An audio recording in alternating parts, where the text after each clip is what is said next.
क्या आप भी हर साल सोचते हैं कि सर्दियों के बाद आपकी स्ट्रॉबेरी के पौधे क्यों मर जाते हैं? या फिर उनमें फल तो आते हैं, लेकिन छोटे और खट्टे? आप अकेले नहीं हैं। ज्यादातर लोग कुछ ऐसी आम गलतियां कर बैठते हैं जो उनकी पूरी मेहनत पर पानी फेर देती है। लेकिन क्या हो अगर मैं आपको बताऊं कि कुछ सीक्रेट तरीके हैं जिनसे आप ना सिर्फ अपने पौधों को बचा सकते हैं, बल्कि पिछले साल से दोगुनी फसल भी ले सकते हैं। इस वीडियो में मैं आपको वो सारे राज बताऊंगा कि कैसे स्ट्रॉबेरी को सर्दियों की गहरी नींद से सही तरीके से जगाया जाए। एक भी स्टेप मिस मत करना, क्योंकि सातवां स्टेप सबसे जरूरी है।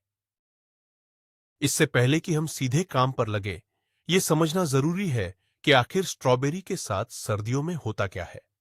देखिए, स्ट्रॉबेरी का पौधा एक बारहमासी पौधा है, यानी ये साल दर साल जिंदा रहता है। सर्दियों में जब तापमान गिरता है, तो यह पौधा मरता नहीं, बल्कि एक गहरी नींद में चला जाता है, जिसे हम डोरमेंसी कहते हैं।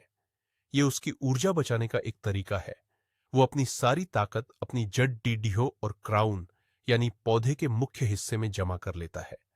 वसंत की पहली आहट के साथ ये दोबारा जागने के लिए तैयार होता है। हमारा काम बस इतना है कि हम उसे जागने के लिए एक परफेक्ट माहौल दें, ताकि वो अपनी सारी ऊर्जा नए पत्ते और ढेर सारे फल बनाने में लगा सके, न कि बीमारियों और कीटों से लड़ने में। पहला और सबसे महत्वपूर्ण कदम है सही समय का इंतजार करना। जी हां, जल्दबाजी शैतान का काम है, और गार्डनिंग में तो यह बात 100% सच है। अगर आप बहुत जल्दी अपने पौधों को छेदना शुरू कर देंगे, जब बाहर अभी भी पाला पड़ डसने का खतरा है, तो आप उनकी नई और नाजुक ग्रोथ को नुकसान पहुंचा सकते हैं। सबसे अच्छा संकेत है जब दिन का तापमान लगातार 10 से 12 डिग्री सेल्सियस के ऊपर रहने लगे और रात का पाला पड़ना बंद हो जाए। मिट्टी को भी देखें, जब वो छूने पर थोड़ी सूखी और भुरभुरी लगने लगे, तो समझ जाइए आपके स्ट्रॉबेरी के पौधों को जगाने का अलार्म बज चुका है। इस समय पौधे खुद ही जागने के संकेत देने लगते हैं, जैसे कि क्राउन के बीच से छोटे छोटे हरे पत्ते झांकने लगते हैं।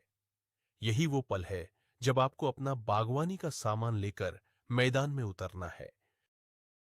अब जब समय सही है, तो हमारा दूसरा काम है सर्दियों के कंबल को हटाना, यानी वो पुरानी मल्च या पुआल की परत जो हमने पौधों को ठंड से बचाने के लिए बिछाई थी। इसे बहुत धीरे और सावधानी से हटाएं, किसी रेक या हाथ का इस्तेमाल करें। ध्यान रहे कि आप पौधों के क्राउन को कोई नुकसान ना पहुंचाए। यह पुरानी मल्च हटाना क्यों जरूरी है? क्योंकि इसके नीचे सर्दियों में कई तरह के कीट और फंगस के स्पोर्स अपना घर बना लेते हैं। जैसे ही मौसम गर्म होता है, ये कीट और बीमारियां आपके जागते हुए पौधों पर सबसे पहला हमला करते हैं। इस गीली और सड़ती हुई मल्च को हटाने से मिट्टी तक धूप और हवा पहुंचती है, जिससे मिट्टी जल्दी सूखती है और गर्म होती है। यह जड़ों को नई ग्रोथ शुरू करने का संकेत देता है। इस पुरानी मल्च को अपने कंपोस्ट बिन में डालने की गलती न करें। इसे बगीचे से दूर फेंक दे। एक बार जब पुरानी मल्च हट जाए, तो आपको अपने स्ट्रॉबेरी पैच का असली हाल दिखाई देगा। अब बारी है सफाई की, यानी तीसरे कदम की। आपको हर पौधे का बारीकी से निरीक्षण करना है।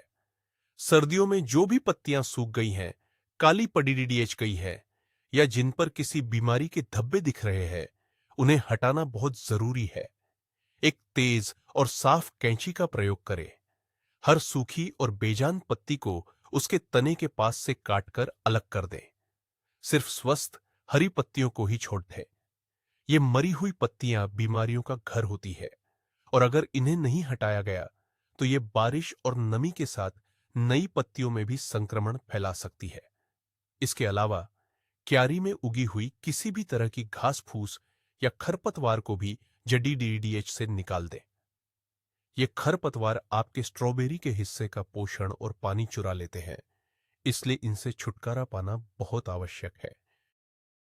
सफाई और छंटाई के दौरान आपको कुछ ऐसे पौधे भी मिल सकते हैं जो सर्दियों की कठोरता को झेल नहीं पाए। हमारा चौथा कदम इन्हीं पौधों से जुद्धा है। कैसे पहचानें कि कौन सा पौधा मर चुका है? उसके क्राउन को देखें। अगर क्राउन पूरी तरह से काला, कूदेदार या सूखा है, तो इसका मतलब है कि पौधा मर चुका है। अगर क्राउन हरा और मजबूत है, भले ही पत्तियां न हो, तो उसमें अभी भी जान बाकी है। जो पौधे मर चुके हैं, उन्हें तुरंत मिट्टी से निकालकर फेंक दें। उनकी जगह खाली छोड़ देने से बीमारियों को फैलने से रोकने में मदद मिलती है। अगर आपके पास कुछ नए रनर्स या पौधे हैं, तो आप इन खाली जगहों पर उन्हें लगा सकते हैं। यह आपके स्ट्रॉबेरी पैच को भरा भरा रखने और फसल के नुकसान को कम करने का एक शानदार तरीका है। इस तरह आप अपने बगीचे को हमेशा जवान और उत्पादक बनाए रख सकते हैं। अब जब आपकी क्यारी पूरी तरह से साफ हो गई है, तो पांचवां कदम है मिट्टी को सांस लेने का मौका देना। सर्दियों में बर्फ और बारिश के कारण पौधों के आसपास की मिट्टी अक्सर बहुत सख्त और कॉम्पैक्ट हो जाती है। इस सख्त मिट्टी में जड्डियों को फैलने और हवा लेने में मुश्किल होती है। एक छोटे हाथ वाले पंजे या खुरपी की मदद से हर पौधे के चारों ओर की मिट्टी को बहुत धीरे धीरे और सावधानी से गुत्ताई करें। ध्यान रखें कि आप बहुत गहरा न खोदें, क्योंकि स्ट्रॉबेरी की जड्डें सतह के काफी पास होती है। बस ऊपर की 1 से 2 इंच की परत को ढीला करना काफी है। यह प्रक्रिया मिट्टी में हवा का संचार बढ़ाती है, जिससे जड़ों को ऑक्सीजन मिलती है और वे पोषक तत्वों को बेहतर तरीके से सोख पाती है। यह मिट्टी को गर्म करने में भी मदद करता है, जो पौधों की ग्रोथ को तेजी से बढ़ाता है। पूरी सर्दियों सोने के बाद आपके स्ट्रॉबेरी के पौधे अब भूखे हैं। हमारा छठा और बहुत ही महत्वपूर्ण कदम है उन्हें उनका पहला पौष्टिक नाश्ता देना, यानी खाद डालना। इस समय पौधों को सबसे ज्यादा जरूरत होती है नाइट्रोजन की। नाइट्रोजन नई पत्तियों और तनों की ग्रोथ को बढ़ावा देता है। आप एक संतुलित उर्वरक का उपयोग कर सकते हैं, जिसमें नाइट्रोजन, फास्फोरस और पोटेशियम का अनुपात 10-10-10 जैसा हो। या फिर आप जैविक विकल्पों जैसे कि अच्छी तरह स्टीडी हुई गोबर की खाद या वर्मी कंपोस्ट का भी उपयोग कर सकते हैं। खाद को सीधे पौधे के क्राउन पर न डालें, बल्कि उसके चारों ओर मिट्टी में हल्के से मिलाएं और फिर पानी दें। यह पहली खुराक पौधे को एक मजबूत शुरुआत देगी और वो हरे भरे पत्तों से भर जाएगा। याद रखें, इस समय बहुत ज्यादा खाद देना भी हानिकारक हो सकता है, इसलिए पैकेट पर दिए गए निर्देशों का पालन करें। खाद देने के बाद 7वां कदम है पानी देना, लेकिन इसमें भी एक कला है। वसंत की शुरुआत में मिट्टी में अक्सर सर्दियों की नमी होती है, इसलिए आपको हर दिन पानी देने की जरूरत नहीं है। ज्यादा पानी देना जड्डों के सड़ने का कारण बन सकता है, जो स्ट्रॉबेरी की सबसे आम समस्याओं में से एक है। सबसे अच्छा तरीका है उंगली परीक्षण। अपनी उंगली को मिट्टी में 1 इंच गहरा डालें। अगर मिट्टी सूखी महसूस होती है, तभी पानी दें। जब भी पानी दें, सुनिश्चित करें कि आप गहराई तक पानी दे रहे हैं, ताकि पानी जड्डों तक पहुंचे, न कि सिर्फ सतह को गीला करे। सुबह के समय पानी देना सबसे अच्छा होता है। इससे पत्तियों को दिन भर में सूखने का समय मिल जाता है, जिससे फंगल रोगों का खतरा कम हो जाता है। ड्रिप इरिगेशन या सोकर होज का उपयोग करना पत्तियों को गीला होने से बचाने का एक शानदार तरीका है। 8वां कदम है भविष्य की समस्याओं को पहले से ही रोकना। वसंत की नमी और बढ़ता तापमान फंगल रोगों जैसे कि ग्रे मोल्ड और पाउडरी मिल्ड्यू के लिए एक आदर्श वातावरण बनाते हैं। इससे पहले कि आपको बीमारी का कोई संकेत दिखे, आप एक निवारक स्प्रे कर सकते हैं। आप जैविक फंगिसाइड जैसे नीम तेल का उपयोग कर सकते हैं। नीम तेल का घोल बनाने के लिए 1 लीटर पानी में लगभग 1 चम्मच नीम का तेल और कुछ बूंदें लिक्विड सोप की मिलाएं और अच्छी तरह हिलाएं। इस घोल को पौधों पर, खासकर पत्तियों के नीचे अच्छी तरह से स्प्रे करें। यह न केवल फंगस को रोकेगा, बल्कि कई तरह के कीड़ों को भी दूर रखेगा। यह छिद्रकाव हर 10 से 15 दिनों में दोहराया जा सकता है, खासकर अगर मौसम ज्यादा नम हो। रोकथाम हमेशा इलाज से बेहतर होती है। अब जब आपके पौधे अच्छी तरह से बढ़ना शुरू हो गए हैं, तो हमारा 9वां कदम है उन्हें एक नई ताजी मल्च की परत देना। लेकिन रुकिए, यह सर्दियों वाली मोटी परत नहीं होगी। इस बार मल्च का उद्देश्य मिट्टी को गर्म रखना, खरपतवार को रोकना और फलों को साफ रखना है। जब पौधों में फूल आने लगे, तब मल्च बिछाने का सबसे सही समय होता है। आप सूखी घास, पुआल या पाइन की सुइयों का उपयोग कर सकते हैं। लगभग 1 से 2 इंच मोटी परत काफी है। मल्च को पौधे के क्राउन से थोड़ा दूर रखें ताकि हवा का संचार बना रहे और क्राउन सड़ने न पाए। यह मल्च बारिश के दौरान मिट्टी को फलों पर उछलने से भी रोकती है, जिससे फल साफ रहते हैं और सड़ने का खतरा कम हो जाता है। साथ ही यह मिट्टी में नमी बनाए रखने में भी मदद करती है। 10वां कदम थोड़ा क्रूर लग सकता है, लेकिन यह लंबी अवधि में आपके भले के लिए है। यह है पहले फूलों को हटाना। जी हां, आपने सही सुना। जब आपके पौधे सर्दियों के बाद पहली बार फूलना शुरू करते हैं, तो वे अपनी बहुत सारी ऊर्जा इन शुरुआती फूलों और फलों को बनाने में लगा देते हैं। अगर आप इन पहले कुछ फूलों को तोड़ डाच देते हैं, तो पौधा उस ऊर्जा को अपनी जड़ों और पत्तियों को मजबूत बनाने में लगाएगा। इसका परिणाम एक बद्दा, मजबूत और स्वस्थ पौधा जो बाद में ज्यादा और बद्दे फल पैदा करने में सक्षम होगा। यह तकनीक विशेष रूप से नए लगाए गए पौधों या उन पौधों के लिए फायदेमंद है जो सर्दियों में थोड़े कमजोर हो गए थे। ये एक छोटे बलिदान की तरह है जो आपको भविष्य में एक बड़ी और मीठी फसल के रूप में पुरस्कृत करेगा। 11वें कदम में हम बात करेंगे कीटों की। जैसे ही मौसम गर्म होता है, स्लग, घोंघे और एफिड्स जैसे कीट आपके स्वादिष्ट स्ट्रॉबेरी के पत्तों और फलों की ओर आकर्षित होते हैं। नियमित रूप से अपने पौधों का निरीक्षण करें, खासकर पत्तियों के नीचे। अगर आपको एफिड्स दिखाई देते हैं, तो आप उन पर पानी की तेज धार मार सकते हैं या कीटनाशक साबुन का स्प्रे कर सकते हैं। स्लग और घोंघों के लिए आप शाम को बगीचे में जाकर उन्हें हाथ से उठा सकते हैं या उनके लिए बियर ट्रैप लगा सकते हैं। एक और जैविक तरीका है डायटोमेसियस अर्थ का उपयोग करना। यह एक प्राकृतिक पाउडर है जो इन नरम शरीर वाले कीटों को मारता है। इसे पौधों के चारों ओर सूखी मिट्टी पर छिड़कें। शुरुआती चरण में ही कीटों पर नियंत्रण पाने से आप अपनी फसल को बड़े नुकसान से बचा सकते हैं। अब हम 12वें कदम पर है, जो कि है सही पोषण संतुलन। हमने पहली खाद में नाइट्रोजन पर ध्यान केंद्रित किया था ताकि पत्तियों की ग्रोथ अच्छी हो, लेकिन जब पौधों में फूल आने लगे तो उनकी पोषण संबंधी जरूरतें बदल जाती हैं। इस समय उन्हें फास्फोरस और पोटेशियम की ज्यादा जरूरत होती है। फास्फोरस फूलों और जड़ीबूटियों के विकास के लिए जरूरी है, जबकि पोटेशियम फलों के आकार, स्वाद और रंग को बेहतर बनाता है। आप एक ऐसे उर्वरक का उपयोग कर सकते हैं जिसमें पोटेशियम की मात्रा ज्यादा हो, जिसे अक्सर ब्लूम बूस्टर या टमाटर खाद के रूप में बेचा जाता है। जैविक विकल्पों में बोन मील फास्फोरस का एक अच्छा स्रोत है और लकड़ी की राख पोटेशियम प्रदान कर सकती है, लेकिन इसका उपयोग सावधानी से करें। यह संतुलित पोषण सुनिश्चित करेगा कि आपके फूल फलों में बदले और फल मीठे और रसीले हों। 13वां कदम भीड़ डाट को नियंत्रित करने के बारे में है। स्ट्रॉबेरी के पौधे रनर्स भेजकर फैलते हैं। ये लंबे तने होते हैं जिन पर नए पौधे उगते हैं। अगर आप इन्हें ऐसे ही बढ़ने देते हैं, तो आपकी क्यारी बहुत जल्द ही पौधों से भर जाएगी। इससे पौधों के बीच हवा का प्रवाह कम हो जाता है, जिससे बीमारियों का खतरा बारच जाता है और हर पौधे को पर्याप्त धूप और पोषक तत्व नहीं मिल पाते, जिससे फल छोटे हो जाते हैं। इसलिए इन रनर्स को नियंत्रित करना महत्वपूर्ण है।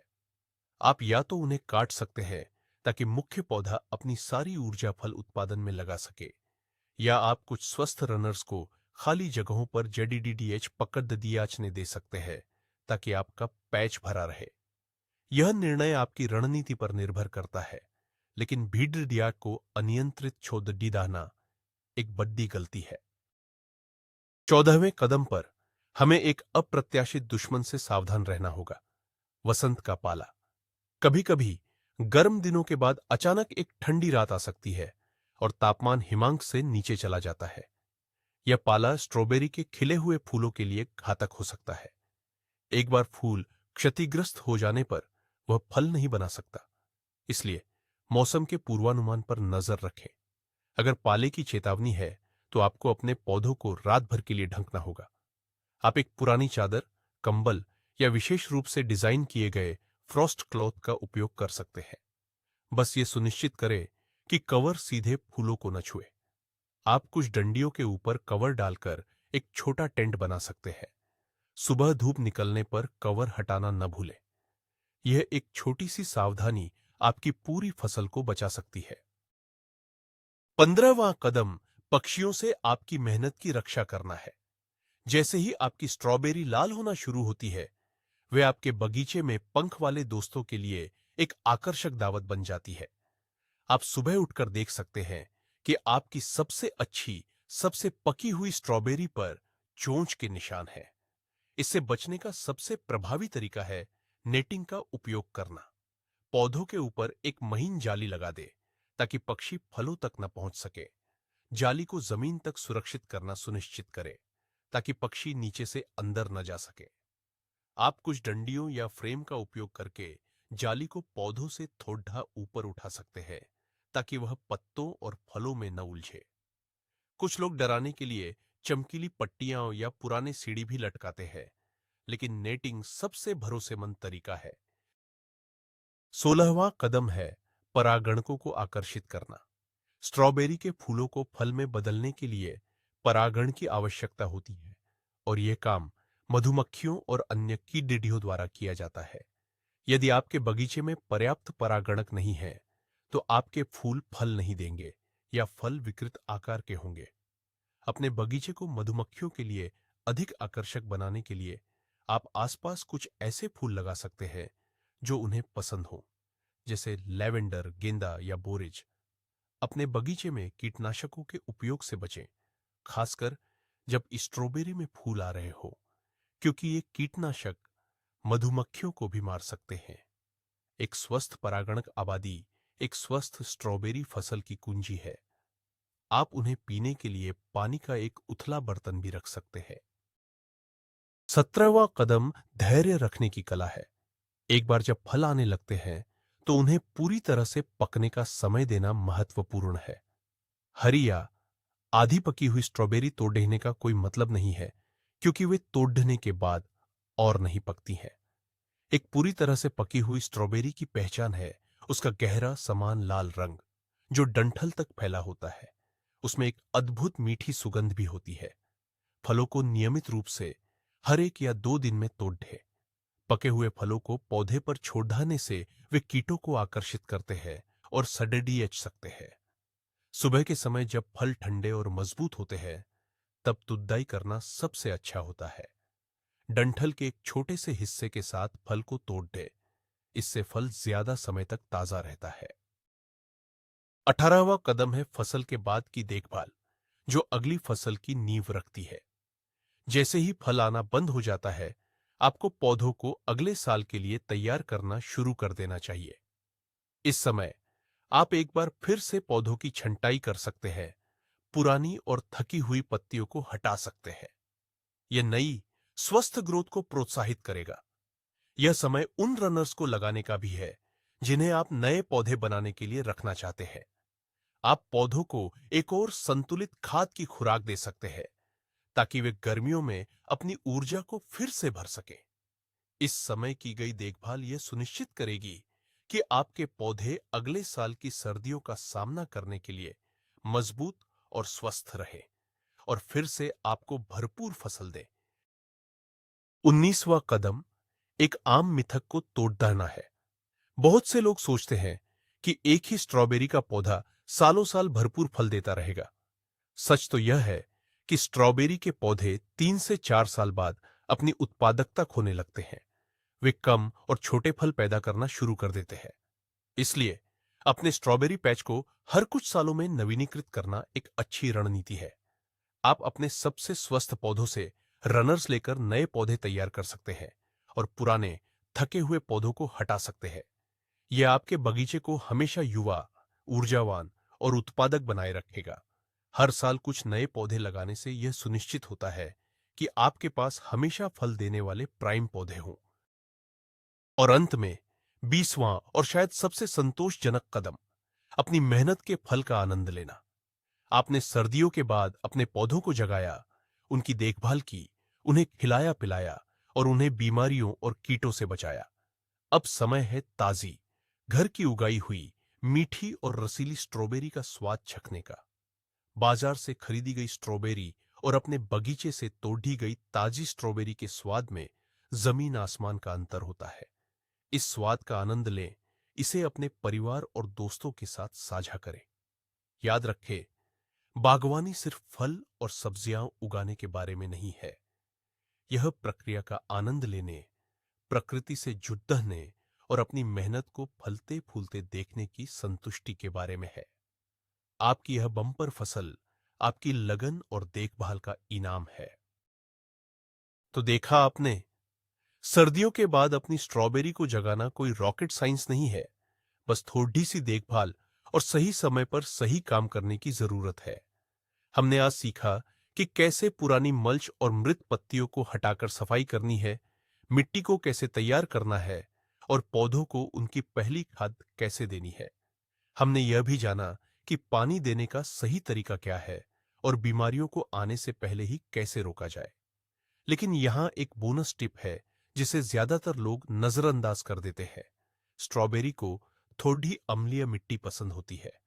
अपनी मल्च में चीदीदेज की सूखी पत्तियों, पाइन नीडल्स को मिलाने से मिट्टी धीरे धीरे थोड़ी अम्लीय हो जाती है, जिससे फलों का स्वाद और भी मीठा हो सकता है। यह एक छोटा सा बदलाव बड़ा अंतर ला सकता है। अगर आप इन सभी कदमों का पालन करेंगे, तो मैं गारंटी देता हूं कि इस गर्मी में आपकी टोकरियां मीठी, रसीली स्ट्रॉबेरी से भरी होंगी। देखने के लिए बहुत बहुत धन्यवाद। अगर आपको यह वीडियो मददगार लगा, तो कृपया लाइक बटन दबाएं और हमारे चैनल को सब्सक्राइब करें। और अब आपके लिए एक सवाल, आप अपनी स्ट्रॉबेरी की फसल को कीटों और पक्षियों से बचाने के लिए कौन सा अनोखा तरीका अपनाते हैं? अपना जवाब नीचे कमेंट्स में साझा करें।